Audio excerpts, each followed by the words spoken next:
Ladies and gentlemen, good evening and welcome to Canal Algérie's nightly news. On to the headlines. The President of the Republic, Abdelmajid Tebboune, receives the Iranian Foreign Affairs Minister Abbas Araghchi.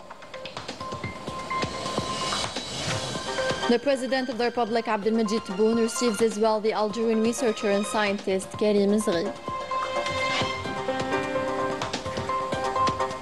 Consolidating the National Front tops the proceedings of an international seminar held by the Military Institute for Documentation, Evaluation and Foresight.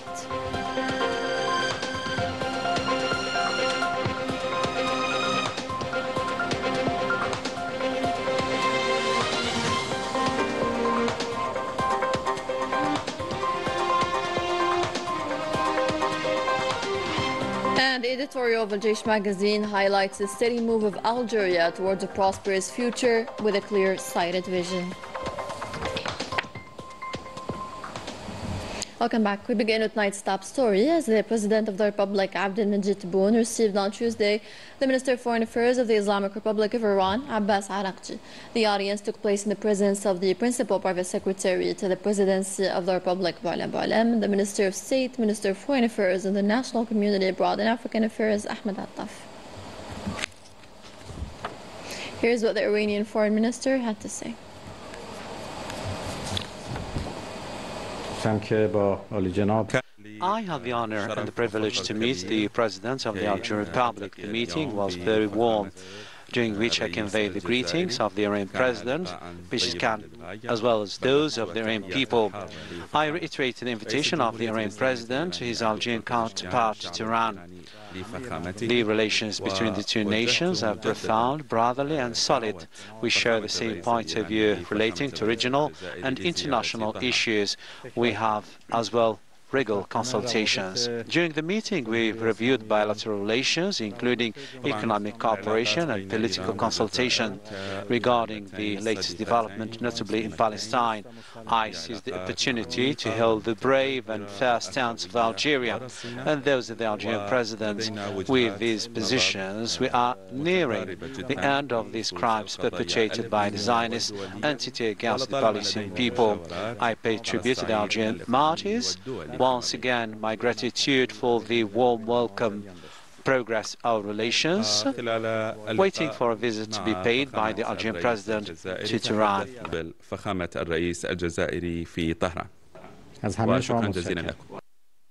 In related news, the Minister of Foreign Affairs of the Islamic Republic of Iran, Abbas Araghchi, who is on an official visit to Algeria, was also received by the Minister of State, Minister of Foreign Affairs, the National Community Abroad and African Affairs, Ahmed Attaf, where they evoked different issues related to bilateral cooperation in addition to regional and international current issues.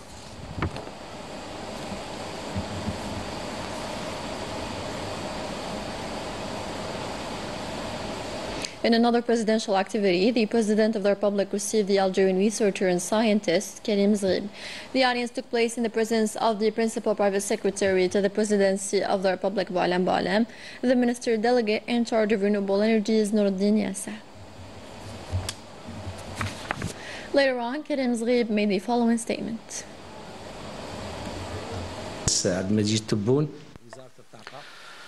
Many thanks for the President who has received me. We talked about batteries and mining fields. Those batteries can be used in e-cars and energy storage. We will work with the Energy Ministry to review the production process. This project should be put into concrete form. It will generate job opportunities. Algeria has an exceptional ecosystem.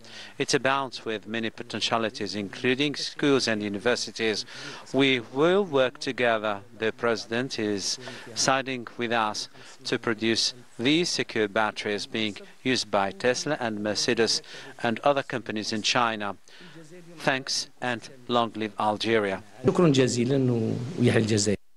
The topic of strengthening the internal front and national cohesion between internal challenges and external threats was the theme of a two-day conference organized by the Military Institute for Documentation, Evaluation and Foresight of the Ministry of National Defense.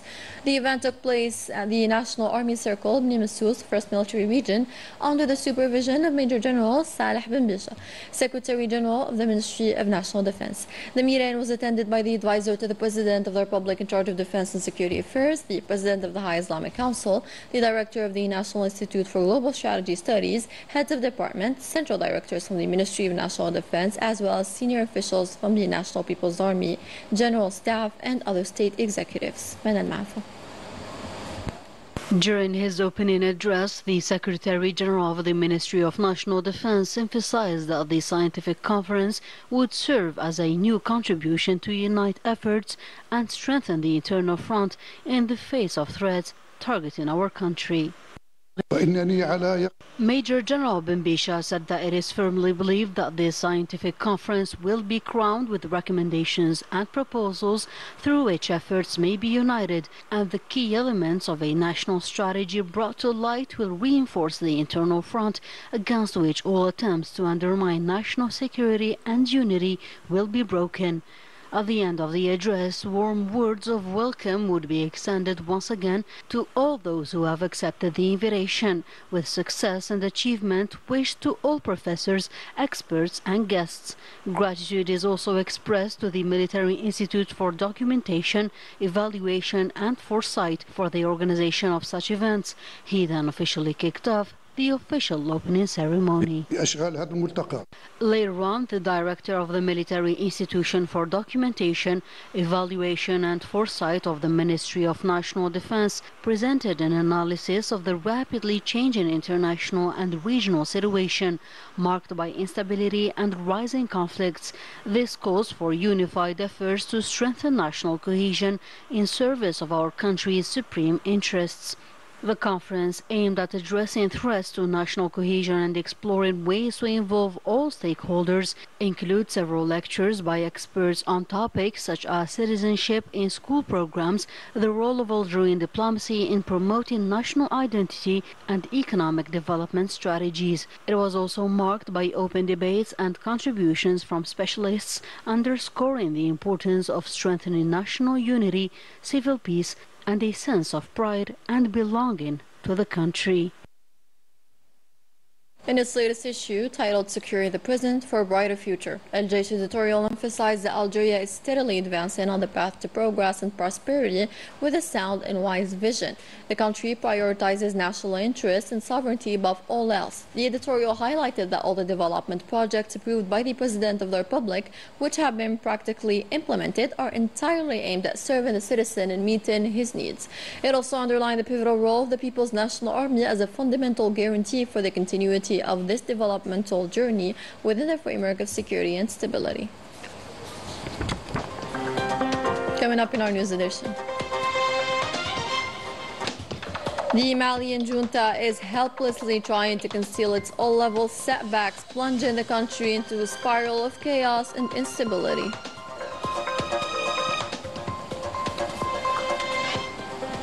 The military junta in power in Mali uses every outlet and diversion to maintain its hold on power, even at the risk of plunging the country into insecurity and instability. Medan Mafa explains. In an already tense regional climate, Bamako is adding fuel to the fire. Serious accusations, aggressive rhetoric and hostile actions. The Malian transitional government is escalating provocations against Algeria. But behind this material stance, some see it as a strategy of diversion. Pour la première fois dans notre histoire, For the first time in our history, Mali is in a state of escalation with Algeria. This has happened because of the will of one man, General Assimi Goïta, self-proclaimed president and self-proclaimed general, who has no business being at the head of the Malian state. To distract from his illegality, he feels compelled to seek conflicts by any means. This is a regime that thrives only in poverty. It always seeks crises and problems in order to exist. It always provokes Algeria to distract from the illegitimacy of these regimes. There is nothing left to offer. par tous les moyens. Voilà un régime qui ne baigne que dans la boue. The failure of the regime, born from an unconstitutional process, has become evident at every level, on the political, economic, and even the security and stability of the country. Assimi Goïta utilise des drones pour tuer. Assimi Goïta used a drone to kill community leaders of a group that signed a peace agreement with the Tamalians, cowardly bombing community leaders and autonomous leaders whom he suddenly labeled as terrorists. Avec les Tamaliens. Il a dénoncé l'accord de paix pour préférer verser le sang malien. Lacking tangible response to the aspirations of the Malian people and to make its failures, the military junta is opting for escalation, even going so far to create conflicts with neighboring countries. To Morocco now, where the Makhzen is accused of fueling tensions in Africa to destabilize the continent. This move comes after normalizing relations with the Zionist entity. More insights with Salim Merah. Under the guise of economic ambition and cooperation agreements, Rabat is sowing division within the African Union, fueling tensions and fostering instability that undermine the continent's unity. In the Sahel and beyond, Morocco pursues a divide and rule strategy, diverting attention from its own internal shortcomings and deepening social crises affecting its people. In exchange for strategic and technological support, the Makhzen has embraced normalization even at the cost of compromising its economic sovereignty. Recent agreements reflect an increasing external grip on Moroccan economic decision-making in line with a broader Zionist agenda seeking to entrench itself in Africa. Moroccan citizens are not unaware. Many recognize their country as being used as a launching pad into Africa for foreign interests with little regard of the continent's well-being. Even more troubling, the kingdom has become a hub for drug and human trafficking, an epicenter for criminal networks that exploit the most vulnerable. Morocco no longer champions fair causes. Instead, it appears committed to stalling the continent's progress and undermining collective initiatives, even if it means undermining efforts that could foster Pan-African solidarity. The investigation conducted by the British newspaper Declassified UK and the Irish investigative organisation The Ditch revealed that the Tangier Met-Port is set to receive a Maersk shipping vessel on April 20th, which will be transporting components for American F-35 fighter jets to the Zionist entity. These jets are used to carry out deadly raids on the Gaza Strip. While Spain has refused to allow such a ship to dock in its ports due to its ignoble mission, the Makhzen has accepted it.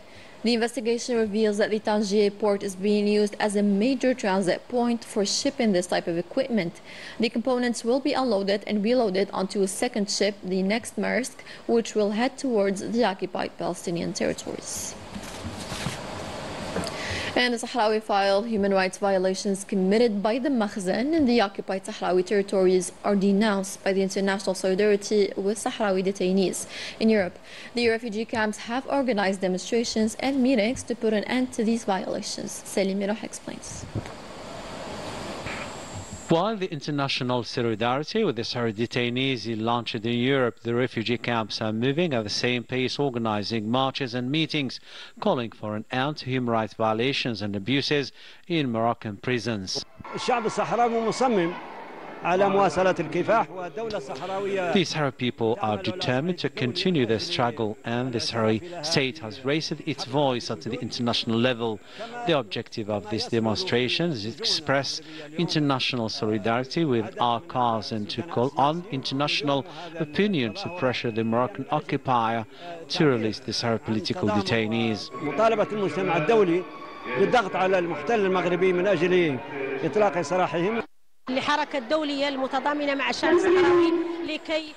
The international movement of solidarity with the Sahrawi people wants to exert pressure on the occupier to release the detainees. The Sahrawi people continue their struggle to snatch their independence. Sahrawi women are fighting alongside their brothers to secure the Sahrawi people's right to self-determination and free themselves from the yoke of the Moroccan occupier. We These detainees lost their youth in Moroccan jails for having fought for the freedom of the Sahrawi people. This is the umpteenth call from the Sahrawi people to the international community and the free people of this world to back them in their quest for freedom and independence. The UN agencies and humanitarian actors have presented on Tuesday in Algiers the first annual report of the response plan to Sahrawi refugees 2024-2025. The report, launched at the end of 2023, underlines the progress reached in support of Sahrawi refugees living in the 5 camps in Tindouf. The interim resident coordinator of the United Nations in Algeria, Natasha Van Rijn, hailed in a statement to the press the very positive and extremely important collaboration between the UN system and its partners on one side and the Algerian government on the other, adding that around 60% of the required financial means were reached during 2024 thanks to Algeria. In Gaza, war crimes pile up, journalists are silenced, medics targeted, and even UN institutions are not spared. Hospitals lie in ruins, and the Zionist occupier continues its genocide against Palestinians in full view of the world. Manal Maafa with more.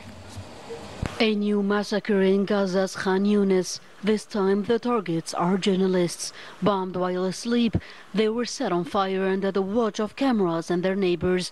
Another heinous crime documenting the barbaric nature of the Zionist occupier and its genocide. Even footage of children were captured by cameras that kept on recording until the last breath taken by the journalists who became martyrs. At least 210 journalists were killed since the beginning of the Zionist genocide in October of 2023.